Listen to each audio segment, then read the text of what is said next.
Hello, ನಮಸ್ತೆ ಎಲ್ರಿಗೂ. ಎಲ್ಲರೂ ಹೇಗಿದ್ದೀರಾ? Welcome to simple life in Oman. Please subscribe our channel. ಎಲ್ರಿಗೂ ತುಂಬ ಥ್ಯಾಂಕ್ಸ್. ತುಂಬ ಜನ ಸಬ್ಸ್ಕ್ರೈಬ್ ಮಾಡಿದ್ದೀರಾ. ಹಾಗೆ ಯಾರೆಲ್ಲ ಸಬ್ಸ್ಕ್ರೈಬ್ ಮಾಡಿಲ್ಲ ದಯವಿಟ್ಟು ಸಬ್ಸ್ಕ್ರೈಬ್ ಮಾಡಿ. ಹಾಗೆ ಸ್ಪೆಷಲ್ ಥ್ಯಾಂಕ್ಸ್ ನನ್ನ ಫ್ಯಾಮಿಲಿಗೆ. ತುಂಬ ಸಪೋರ್ಟ್ ಮಾಡ್ತಾಯಿದ್ದೀರಾ.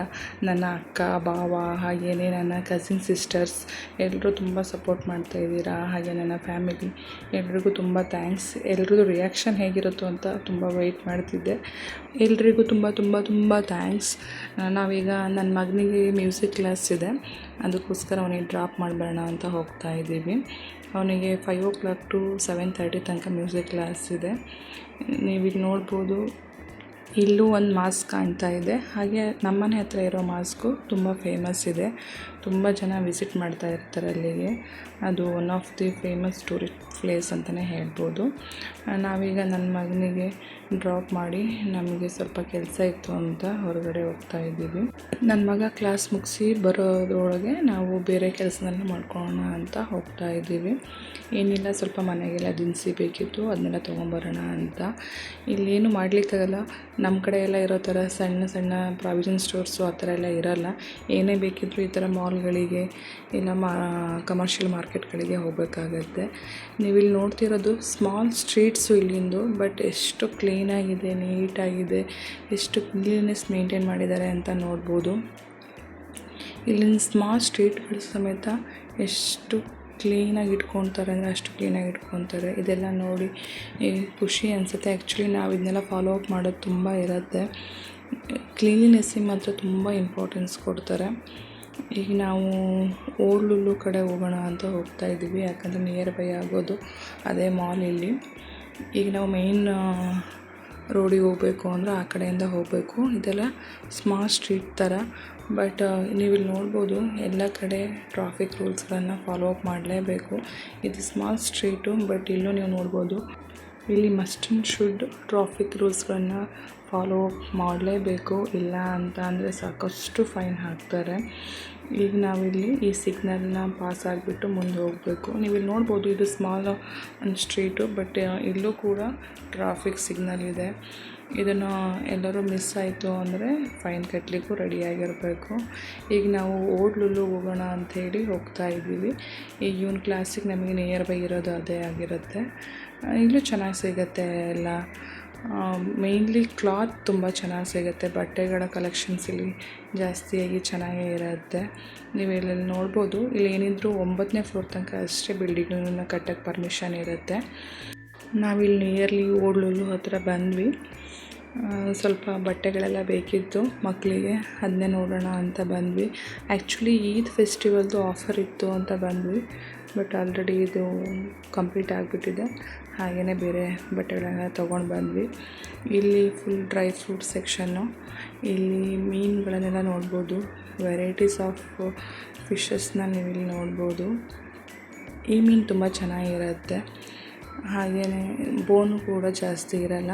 ಇದು ಏಡಿ, ಸೀಗಡಿ ಇದೆಲ್ಲ ತುಂಬ ಚೆನ್ನಾಗಿರುತ್ತೆ ಯೂಸ್ ಮಾಡಲಿಕ್ಕೆ. ಇಲ್ಲಿ ನೀವು ನೋಡ್ಬೋದು ವೆರೈಟೀಸ್ ಆಫ್ ಡೇಟ್ಸ್.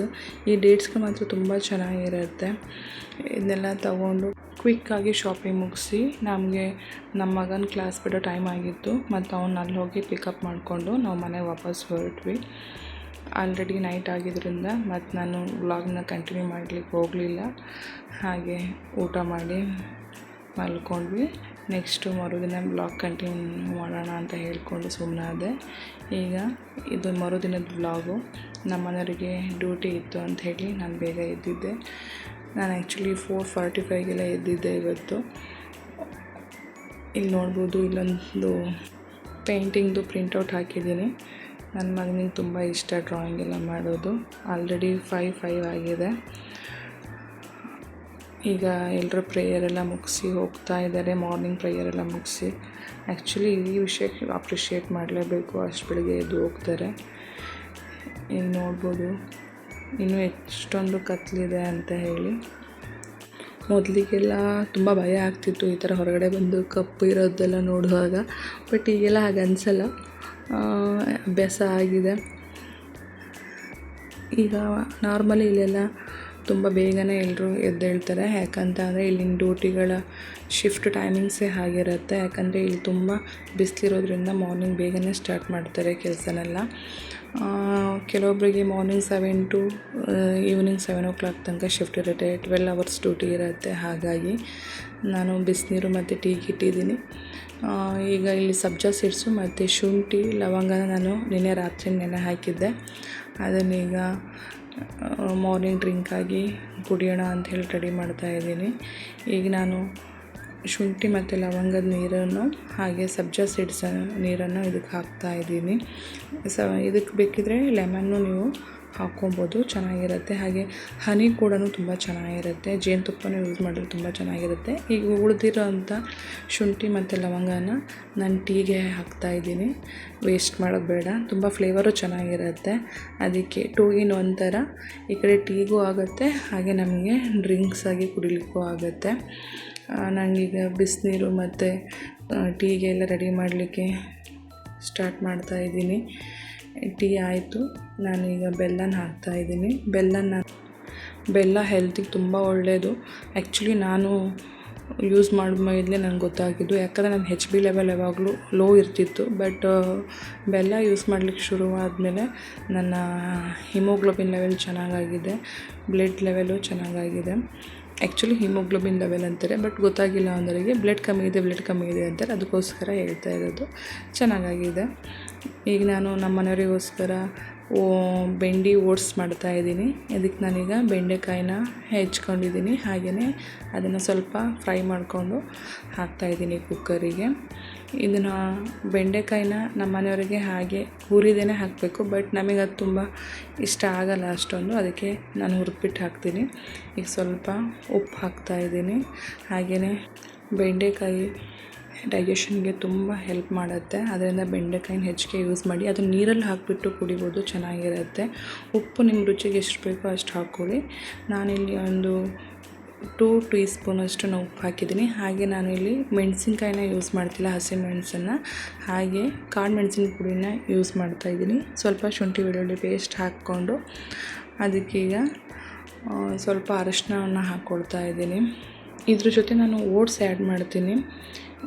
ಓಟ್ಸು ಮತ್ತು ಬೆಂಡೆಕಾಯಿಂದ ನಾನು ಇದನ್ನ ರೆಡಿ ಮಾಡ್ತಾ ಇರೋದು. ಹಾಗೆ ಟೊಮೊಟೊನ ಹೆಚ್ಚಿ ಹಾಕ್ತಾಯಿದ್ದೀನಿ. ನೀವು ಟೊಮೊಟೊ ಬೇಡ ಅಂದರೆ ಸ್ಕಿಪ್ ಮಾಡ್ಬೋದು. ಇದ್ರ ಜೊತೆ ಮಜ್ಜಿಗೆ ಹಾಕ್ಕೊಂಡು ಕೂಡ ಮಾಡ್ಬೋದು, ತುಂಬ ಚೆನ್ನಾಗಾಗತ್ತೆ. ನಾನೀಗ ಟೊಮೊಟೊ ಹಾಕ್ತಾಯಿದ್ದೀನಿ. ಹಾಗೆ ಲಿಂಬೆ ರಸ ಕೂಡ ಹಾಕ್ಬೋದು, ಅದು ಚೆನ್ನಾಗಾಗತ್ತೆ. ಈಗ ಸ್ವಲ್ಪ ಕೊತ್ತಂಬರಿ ಸೊಪ್ಪನ್ನು ಹಾಕ್ತಾಯಿದ್ದೀನಿ. ಹಾಗೆ ಮಿಕ್ಸ್ ಮಾಡಿ ಈಗ ನಾವು ಕುಕ್ಕರ್ನ ಇಡೋಣ. ಚೆನ್ನಾಗಾಗುತ್ತೆ. ಇದು ತುಂಬ ಹೆಲ್ತಿ ರೆಸಿಪಿನೂ ಆಗುತ್ತೆ. ಹಾಗೆ ವೆಯ್ಟ್ ಲಾಸ್ ಮಾಡಬೇಕು ಅನ್ನೋರಿಗೂ ಹೆಲ್ಪ್ ಆಗುತ್ತೆ. ಇದು 1 ವಿಷಲ್ ಸಾಕಾಗತ್ತೆ, ಏನು ತೊಂದರೆ ಇಲ್ಲ. ಹಾಗೆ ಈಗ ನಾನು ನಮ್ಮ ಮನೆಯವರಿಗೆ ಡ್ಯೂಟಿಗೋಸ್ಕರ ಮಜ್ಜಿಗೆ ರೆಡಿ ಮಾಡ್ತಾಯಿದ್ದೀನಿ. ದಯವಿಟ್ಟು ಈ ಚಾನಲ್ನ ಲೈಕ್ ಮಾಡಿ, ಶೇರ್ ಮಾಡಿ, ಹಾಗೆ ಸಬ್ಸ್ಕ್ರೈಬ್ ಮಾಡಿ. ನಾನೀಗ ಬ್ರೆಡ್ ಆಮ್ಲೆಟ್ ಮಾಡೋಣ ಅಂತ ಹೇಳಿ ಪ್ಯಾನ್ ತೊಗೊಂಡಿದ್ದೀನಿ. ಇದಕ್ಕೆ ನಾನು ಉಪ್ಪು ನಿಮ್ಮ ರುಚಿಗೆ ತಕ್ಕಷ್ಟು ಎಷ್ಟು ಬೇಕು ಅಷ್ಟು ಹಾಕ್ಕೊಳ್ಳಿ. ನಾನಿಲ್ಲಿ ಸ್ವಲ್ಪ ಉಪ್ಪು ಹಾಕ್ಕೊಂಡಿದ್ದೀನಿ. ಹಾಗೆ ಅರಿಶಿನ ಪುಡಿ ಹಾಕ್ಕೊಳ್ತಾ ಇದ್ದೀನಿ. ಇದಕ್ಕೆ ನೀವು ಪೆಪ್ಪರ್ ಬೇಕಾದರೂ ಹಾಕ್ಕೊಬೋದು, ಇಲ್ಲ ಖಾರದ ಪುಡಿ ಬೇಕಾದರೆ ಹಾಕ್ಕೊಬೋದು.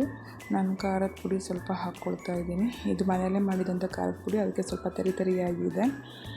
ನಾನು ಇಂಡಿಯಾದಿಂದ ತೊಗೊಂಬಂದಿದ್ದೆ, ಅದನ್ನೇ ಮಾಡಿ ಇಟ್ಕೊಂಡಿದ್ದೆ. ಈಗ ನಾನು ಇದಕ್ಕೆ ಎಗ್ ಹಾಕ್ತಾಯಿದ್ದೀನಿ. ಇಲ್ಲಿ ನಾನು ಒಂದು 3 ಎಗ್ನ ಇದಕ್ಕೆ ಹಾಕ್ತಾಯಿದ್ದೀನಿ. ಇದಕ್ಕೆ ಕೆಲವರು ಮಿಲ್ಕೆಲ್ಲ ಆ್ಯಡ್ ಮಾಡ್ತಾರೆ, ಬಟ್ ನಾನಿಲ್ಲಿ ಮಿಲ್ಕೆಲ್ಲ ಆ್ಯಡ್ ಮಾಡೋಲ್ಲ. ನೀವಿಲ್ಲಿ ನೋಡ್ಬೋದು ಮೊಟ್ಟೆ ಸೀಲ್ ಆಗಿದೆ. ಕೆಲವೊಮ್ಮೆ ಪ್ಲಾಸ್ಟಿಕ್ ಮೊಟ್ಟೆ ಹಾಗೆ ಹೇಗೆ ಅಂತಾರಲ್ಲ, ಅದೆಲ್ಲ ಏನಿಲ್ಲ. ಈ ಥರ ಸೀಲಾಗಿ ಬರುತ್ತೆ, ಅದರಿಂದ ಏನು ತೊಂದರೆ ಇಲ್ಲ. ಯಾವ್ದು ಟೆನ್ಷನ್ ಇಲ್ಲದೇ ಯೂಸ್ ಮಾಡ್ಬೋದು. ಇಲ್ಲಿ ಪ್ರತಿಯೊಂದು ಐಟಮ್ಸ್ ಮೇಲೂ ಅದ್ರದ್ದು ಮ್ಯಾನುಫ್ಯಾಕ್ಚರಿಂಗ್ ಡೇಟು ಮತ್ತು ಎಕ್ಸ್ಪೈರಿ ಡೇಟೆಲ್ಲ ಹಾಕಿರ್ತಾರೆ. ಅದನ್ನು ನೋಡಿಬಿಟ್ಟೇ ತೊಗೊಬೇಕು. ಹಾಗೆ ಏನಾದರೂ ಎಕ್ಸ್ಪೈರಿ ಆಗಿದ್ಮೇಲೂ ಅದನ್ನ ಸೇಲ್ ಮಾಡ್ತಿದ್ರು ಅಂದರೆ ಅದಕ್ಕೆಲ್ಲ ಫೈನ್ ಕೂಡ ಹಾಕ್ತಾರೆ. ಈಗಿಲ್ಲಿ ನಾನು ಇದಕ್ಕೆ ಸ್ವಲ್ಪ ತುಪ್ಪವನ್ನು ಹಾಕ್ಕೊಳ್ತಾ ಇದ್ದೀನಿ. ತುಪ್ಪ ಇಲ್ಲ ಬೆಣ್ಣೆ ಏನು ಬೇಕಿದ್ರೂ ಹಾಕ್ಕೊಬೋದು. ಇಲ್ಲ ಅದೆರಡೂ ಇಲ್ಲ ಅಂತ ಅಂದರೆ ಎಣ್ಣೆ ಹಾಕಿ ಕೂಡ ಮಾಡ್ಬೋದು, ಏನು ತೊಂದರೆ ಇಲ್ಲ. ಈಗ ನಾನಿಲ್ಲಿ ಬ್ರೌನ್ ಬ್ರೆಡ್ಡನ್ನು ತೊಗೊಳ್ತಾ ಇದ್ದೀನಿ. ಬ್ರೌನ್ ಬ್ರೆಡ್ನ ತೊಗೊಂಡು ಇದನ್ನು ಚೆನ್ನಾಗಿ ಇದರೊಳಗೆ ಡಿಪ್ ಮಾಡಬೇಕು. ತುಂಬ ಓವರಾಗಿ ಡಿಪ್ ಮಾಡೋಕ್ಕೆ ಹೋಗ್ಬೇಡಿ, ಅದು ಅವಾಗ ಒಡೆದೋಗ್ಬಿಡುತ್ತೆ. ಈಗ ಹಾಕ್ತಾಯಿದ್ದೀನಿ ನಾನೀಗ ಹಂಚ ಮೇಲೆ. ಹೀಗೆ ಎಲ್ಲ ಬ್ರೆಡ್ಗಳನ್ನು ಈ ಥರ ಡಿಪ್ ಮಾಡಿ ಹಂಚ ಮೇಲೆ ಹಾಕಿದರೆ ಆಗುತ್ತೆ. ಮೊದಲಿಗೆ ನಾವು ಬ್ರೌನ್ ಬ್ರೆಡ್ ಎಲ್ಲ ತಿಂತಾ ಇರಲಿಲ್ಲ, ನಾನು ನನ್ನ ಮಕ್ಕಳು ಸ್ಪೆಷಲಿ. ನಮ್ಮ ಮನೆಯವ್ರು ತಂದರೆ ಅದನ್ನೇನು ಯೂಸೇ ಮಾಡ್ತಿರ್ಲಿಲ್ಲ. ನಾವೇನಿದ್ರು ವೈಟ್ ಬ್ರೆಡ್ ಬೇಕು ಅಂತಿದ್ವಿ. ಬಟ್ ನಾವು ಆಮೇಲೆ ಬ್ರೆಡ್ ಚೇಂಜ್ ಮಾಡಿದ್ವಿ, ಬ್ರೌನ್ ಬ್ರೆಡ್ಡು. ಇದು ಕ್ವಾಲಿಟಿ ವೈಸ್ ತುಂಬ ಚೆನ್ನಾಗಿದೆ ಈ ಬ್ರೌನ್ ಬ್ರೆಡ್ಡು. ಮೊದಲಿಗೆಲ್ಲ ಯೂಸ್ ಮಾಡ್ತಿದ್ದ ಬ್ರೌನ್ ಬ್ರೆಡ್ಡಿಗೂ ಇದಕ್ಕೂ ತುಂಬ ವ್ಯತ್ಯಾಸ ಇದೆ. ಹೈ ಪ್ರೋಟೀನು, ತುಂಬ ಚೆನ್ನಾಗಿ ಅನಿಸುತ್ತೆ ಕೂಡ. 2ರಿಂದ 3 ಬ್ರೆಡ್ ತಿಂದರೆ, ಈಗ ಮಾರ್ನಿಂಗ್ ನಾವು ಬ್ರೇಕ್ಫಾಸ್ಟ್ ಮಾಡಿದ್ರೆ ಅಪ್ ಟು ಲಂಚ್ ತನಕ ಏನು ತಿನ್ನಬೇಕು ಅಂತ ಅನಿಸಲ್ಲ, ಅಷ್ಟು ಚೆನ್ನಾಗಿರುತ್ತೆ. ಅಷ್ಟು ಪ್ರೋಟೀನ್ ಇದೆ ಕೂಡ. ಇದು ಚೆನ್ನಾಗಿದೆ ಈ ಬ್ರೆಡ್ಡು, ಯೂಸ್ ಮಾಡ್ಬೋದು ಕೂಡ. ಕೆಲವೊಂದು ಬ್ರೌನ್ ಬ್ರೆಡ್ಗಳು ಅಷ್ಟೊಂದು ಚೆನ್ನಾಗಿರಲ್ಲ, ತಿನ್ನಬೇಕು ಅಂತಲೂ ಅನಿಸಿಲ್ಲ. ಬಟ್ ಈ ಬ್ರೆಡ್ ತುಂಬ ಚೆನ್ನಾಗಿದೆ. ನಾನಿಲ್ಲಿ ಇದನ್ನ ಮಗ್ಚಿ ಹಾಕ್ತಾಯಿದ್ದೀನಿ. ಈಗ ನಿಮಗೆ ಈ ಥರ ಮಾಡಲಿಕ್ಕೆ ಬರಲಿಲ್ಲ ಅಂದರೆ ಅದನ್ನ ಮಧ್ಯೆ ಕಟ್ ಮಾಡ್ಕೊಂಬಿಟ್ಟು ಕೂಡ ಮಾಡ್ಬೋದು, ಏನು ತೊಂದರೆ ಇಲ್ಲ. ನಂಗೆ ಮಾಡಿ ಅಭ್ಯಾಸ ಇದೆ, ಅದಕ್ಕೆ ನಾನು ಎರಡನ್ನೂ ಒಟ್ಟಿಗೆ ತೆಗೆದು ಅದನ್ನು ಮಗ್ಚಿ ಹಾಕ್ತಾಯಿದ್ದೀನಿ. ಇದು ಎರಡು ಕಡೆ ತುಂಬ ಚೆನ್ನಾಗಿ ಕಾಯಬೇಕು, ಇಲ್ಲ ಅಂತಂದರೆ ಆ ಎಗ್ ಸ್ಮೆಲ್ ಹಾಗೆ ಇರುತ್ತೆ. ನೋಡಿ ಎಷ್ಟು ಚೆನ್ನಾಗಿ ಬ್ರೌನ್ ಆಗಿ ಬೆಂದಿದೆ ಅಂತ ಹೇಳಿ. ತುಂಬ ಚೆನ್ನಾಗಿರುತ್ತೆ ಕೂಡ, ಇದು ತುಂಬ ದಪ್ಪವಾಗೂ ಇರುತ್ತೆ.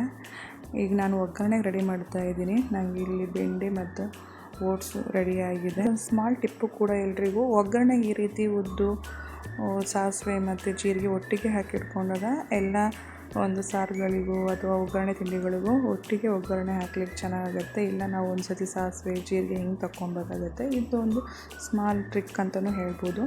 ಈಗ ನಮಗೆ ಬ್ರೆಡ್ ಟೋಸ್ಟ್ ರೆಡಿ ಆಗಿದೆ. ಅದ್ರ ಮೇಲೆ ನಾನೀಗ ಮಯೋನೀಸು ಮತ್ತು ಕೆಚಪ್ನ ಹಾಕ್ತಾಯಿದ್ದೀನಿ. ಇದನ್ನ ಹಾಕಿಬಿಟ್ಟು ಚೆನ್ನಾಗಿ ಸ್ಪ್ರೆಡ್ ಮಾಡಬೇಕು. ಸ್ಪ್ರೆಡ್ ಮಾಡಿ ಇದ್ರ ಮೇಲೆ ನೀವು ಬೇಕಿದ್ದರೆ ಎಗಿನ್ ಆಮ್ಲೆಟ್ ಮಾಡು ಹಾಕ್ಬೋದು, ಅದ್ರದ್ದೇನು ನೆಸೆಸಿಟಿ ಇರಲ್ಲ. ಅದಕ್ಕೋಸ್ಕರ ನಾನು ಈಗ ಹಾಕ್ತಾಯಿಲ್ಲ. ಇದಕ್ಕೆ ತುಂಬ ಚೆನ್ನಾಗಿ ಸ್ಪ್ರೆಡ್ ಮಾಡಬೇಕು. ಬೇಕಿದ್ದರೆ ಚೀಸ್ನೂ ಹಾಕ್ಕೊಬೋದು, ನಾನು ಚೀಸ್ನ ಯೂಸ್ ಮಾಡ್ತಿಲ್ಲ. ಇದೀಗ ನಮ್ಮ ಮನೆಯವರಿಗೆ ಬ್ರೇಕ್ಫಾಸ್ಟ್ ರೆಡಿ ಆಯಿತು. ಇದನ್ನು ರೆಡಿ ಮಾಡಿ ಇಡ್ತಾಯಿದ್ದೀನಿ. ಈ ರೀತಿ ಕಾಣ್ತಾ ಇದೆ ಎಮ್ಮಿಯಾಗಿ ಬ್ರೆಡ್ ಟೋಸ್ಟು. ಹಾಗೆ ಈಗ ಲಂಚ್ ಬಾಕ್ಸ್ನ ರೆಡಿ ಮಾಡ್ತಾಯಿದ್ದೀನಿ. ಓಟ್ಸ್ ಮತ್ತು ಬೆಂಡಿ ರೆಡಿಯಾಗಿದೆ. ಇದು ವೆಯ್ಟ್ ಲಾಸ್ ಜರ್ನಿಗೆ ಮತ್ತು ಡಯಾಬಿಟಿಸ್ ಇರೋ ಅಂಥವ್ರಿಗೆ ಅವರಿಗೆಲ್ಲ ತುಂಬ ಹೆಲ್ಪ್ ಆಗುತ್ತೆ ಕೂಡ. ಹಾಗೆಯೇ ಕೆಲವೊಮ್ಮೆ ರೈಸ್ ತಿನ್ನಬೇಕು ಅಂತ ಅನಿಸ್ತಾ ಇರುವಾಗಲೂ ಕ್ವಿಕ್ಕಾಗಿ ಈಸಿಯಾಗಿ ನಾವು ಮಾಡ್ಕೊಬೋದು. ನೋಡಿ ಎಷ್ಟು ಎಮ್ಮಿಯಾಗಿ ಕಾಣ್ತಾ ಇದೆ ಅಂತ. ಇದ್ರ ಜೊತೆ ನಾನು ಮೊದಲಿಗೆ ಉಪ್ಪಿನಕಾಯಿ ಹಾಕ್ತಿದ್ದೆ, ಉಪ್ಪಿನಕಾಯಿ ಖಾಲಿಯಾಗಿದೆ. ಇಲ್ಲಿ ನೀವು ನೋಡ್ಬೋದು 2 ಬಾಕ್ಸು. ಆ ಬಾಕ್ಸು ನಮ್ಮ ಅಮ್ಮ ಒಂದು ಮತ್ತು ಅತ್ತೆ ಒಂದು ಕಳಿಸಿರೋದು. ಉಪ್ಪಿನಕಾಯಿ ಬಾಕ್ಸು ನಮ್ಮ ಅತ್ತೆ ಕಳಿಸಿರೋದು. ಉಪ್ಪಿನಕಾಯಿ ಹಾಕ್ಬಿಟ್ಟು ತುಂಬ ಚೆನ್ನಾಗಿರುತ್ತೆ. ಅವ್ರ ಮದುವೆ ಉಪ್ಪಿನಕಾಯಿ ತುಂಬ ಚೆನ್ನಾಗಿ ಹಾಕ್ತಾರೆ. ಹಾಗೆ ಈ ಬಾಕ್ಸು ಕೂಡ ನಮ್ಮಮ್ಮ ಹುಣಸೆಹಣ್ಣು ಹಾಕಿ ಕಳಿಸಿದ್ದು. ಬಟ್ ಏನೋ ಒಂಥರ ಎಮೋಷ್ನಲ್, ಅದಕ್ಕೆ 2 ಬಾಕ್ಸ್ನೂ ಬಿಸಾಡೋಕ್ಕೆ ಹೋಗಿಲ್ಲ, ಹಾಗೆ ಇಟ್ಕೊಂಡಿದ್ದೀನಿ. ಚೆನ್ನಾಗಿದೆ. ಹಾಗೆ ಈಗ ಲಂಚ್ ಬಾಕ್ಸ್ನ ರೆಡಿ ಮಾಡಿಬಿಟ್ಟು ಲಂಚ್ ಬ್ಯಾಗಿಗೆ ಹಾಕಿದ್ದೀನಿ. ಎಲ್ಲ ರೆಡಿಯಾಗಿದೆ. ಹಾಗೆ ತಿಂಡಿನೂ ರೆಡಿಯಾಗಿದೆ. ಆಲ್ರೆಡಿ 5:45 ಆಯಿತು ಈಗ ಟೈಮು. ಫ್ರೆಶ್ ಅಪ್ ಆಗಿ ಈಗ ಪೂಜೆ ಎಲ್ಲ ಮುಗಿಸಿದ್ದಾರೆ. ಅವರಿಗೆ ತಿಂಡಿ ಕೊಡಲಿಕ್ಕಂತ ರೆಡಿ ಮಾಡ್ತಾಯಿದ್ದೀನಿ. ತಿಂಡಿ ರೆಡಿ ಇದೆ. ಹಾಗೆ ಟೀನ ಬಿಸಿ ಮಾಡಿ ಮತ್ತೆ ಕೊಡ್ತಾಯಿದ್ದೀನಿ. ಅವರಿಗೆ ನನಗೆ ಟೀನ ರೆಡಿ ಮಾಡ್ತಾಯಿದ್ದೀನಿ. ಈಗ ತಿಂಡಿ ಎಲ್ಲ ಮುಗಿಸಿ ಅವರು ಡ್ಯೂಟಿಗೆ ಹೊರಟರು. ಅಲ್ಲಿ ನೀವು ನೋಡ್ತಾ ಇರ್ಬೋದು ಕಾರ್ ಕಾಣ್ತಾ ಇದೆ. ನಮ್ಮ ಮನೆಯವ್ರ ಫ್ರೆಂಡು ವೆಯ್ಟ್ ಮಾಡ್ತಾಯಿದ್ರು ಇವರಿಗೋಸ್ಕರ. ಹಾಗೆ ಈಗ ಅವರಿಬ್ಬರು ಡ್ಯೂಟಿಗೆ ಹೊರಟರು. ಕಾರ್ ಹೊರಡ್ತು. ನಾನು ಆಮೇಲೆ ನನ್ನ ಕೆಲಸಗಳಿತ್ತು, ಕ್ವಿಕ್ಕಾಗಿ ಮಾಡ್ಕೊಳ್ಳೋಣ ಅಂತ ಬಂದೆ. ಬನ್ನಿ ಬೇಗ ಮುಗಿಸೋಣ ಎಲ್ಲ ಕೆಲಸನ. ಪಾತ್ರೆ ಎಲ್ಲ ಕ್ಲೀನ್ ಮಾಡಿ ಮನೆ ಎಲ್ಲ ಕ್ಲೀನ್ ಮಾಡ್ಕೊತಾ ಇದ್ದೀನಿ. ಇಲ್ಲಿ ನಾನು ಕೆಲಸದವ್ರನ್ನೆಲ್ಲ ಯಾರನ್ನೂ ಹೈಯರ್ ಮಾಡ್ಕೊಂಡಿಲ್ಲ, ನಾನೇ ಮಾಡ್ಕೊತೀನಿ ಎಲ್ಲ ಕೆಲಸನ, ಏನು ತೊಂದರೆ ಇಲ್ಲ. ಇಲ್ಲಿ ಕೆಲಸದವರಿಗೆಲ್ಲ ತುಂಬ ದುಡ್ಡು ಕೊಡಬೇಕಾಗತ್ತೆ. ಈ ಥರ ಡೀಪ್ ಕ್ಲೀನೆಲ್ಲ ವೀಕ್ಲಿ 1-2 ಟೈಮ್ಸ್ ಮಾಡ್ಕೊತೀನಿ. ಆಮೇಲೆ ನನ್ನ ಮಕ್ಕಳು ಎದ್ದು ಬಂದರು, ಅವ್ರದ್ದೆಲ್ಲ ತಿಂಡಿ ಎಲ್ಲ ಆಗಿ ಆಮೇಲೆ ಏನೋ ಆಟ ಆಡ್ತಾ ಕೂತ್ಕೊಂಡ್ರು. ಈ ಥರ ನಮ್ಮ ದೊಡ್ಡ ಮಗ ಈ ಥರ ಕ್ರಾಫ್ಟ್ ಎಲ್ಲ ಮಾಡ್ತಾನೆ, ಸ್ವಲ್ಪ ಇಂಟ್ರೆಸ್ಟ್ ಇದೆ ಅವನಿಗೆ. ಈಗೇನೋ ರೆಸ್ಟೋರೆಂಟ್ ಅಂತ ಓಪನ್ ಮಾಡಿಕೊಂಡು ಆಟ ಆಡ್ತಾ ಇದ್ದಾರೆ. ಇಲ್ಲಿಗೆ ಈ ವ್ಲಾಗ್ನ ಎಂಡ್ ಮಾಡ್ತಾಯಿದ್ದೀನಿ. ದಯವಿಟ್ಟು ಯಾರೆಲ್ಲ ನಮ್ಮ ವ್ಲಾಗ್ನ ನೋಡ್ತಾ ಇದ್ದೀರಾ ಲೈಕ್ ಮಾಡಿ, ಶೇರ್ ಮಾಡಿ, ಕಮೆಂಟ್ ಮಾಡಿ, ಸಬ್ಸ್ಕ್ರೈಬ್ ಮಾಡಿ. ಹಾಗೆ ಇದೇ ಥರ ಸಪೋರ್ಟ್ನ ಕೊಡಿ ಅಂತ ಹೇಳ್ತೀನಿ. Thanks for watching.